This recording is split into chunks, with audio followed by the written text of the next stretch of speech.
ദത്തുപുത്രനെ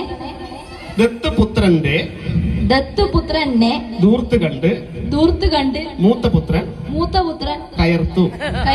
ദത്തുപുത്രന്റെ ദൂർത്ത് കണ്ട് മൂത്ത പുത്രൻ കയർത്തു. ദത്തുപുത്രന്റെ ദൂർത്ത് കണ്ട് മൂത്ത പുത്രൻ കയർത്തു.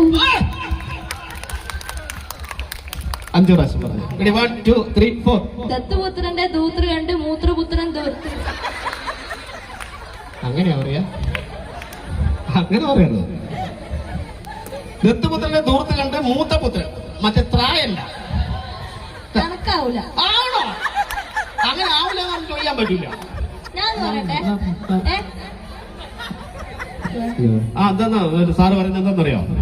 ഈസി ആയിട്ടുള്ള കൊടുക്ക്, ഇത്ര വലിയ കൊടുക്കല്ലേ, 7ാം ക്ലാസ്സിൽ പഠിക്കുന്ന കുട്ടിയല്ലേ എന്നാണ് പറയുന്നത്. അതുകൊണ്ട് ഈസി ആയിട്ടുള്ള കൊടുക്കാം. ഈസി ആയിട്ട് എടുത്തരാ കേട്ടോ, നീ എന്നെ പഠിപ്പിക്കല്ലേ. ഓക്കെ, പറഞ്ഞോ. കുങ്കിയമ്മ കിണ്ടി കഴുകുമ്പോൾ കിണ്ടി കുണ്ടിൽ വീണു. കുണ്ടിയമ്മ എന്നല്ല പറയുന്നത്. ഇത് വിളക്ക് കത്തിച്ചിട്ടാ ഇങ്ങനത്തെ വർത്താനം പറയാം.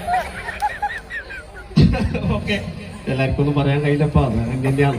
എന്തായാലും നമ്മളെ മോൻ ഇവിടെ വന്നിട്ട് തകർത്തു. ഭാവിയിലെ നിങ്ങൾക്ക് നല്ലൊരു മിമിക്രി ആർട്ടിസ്റ്റാണ്.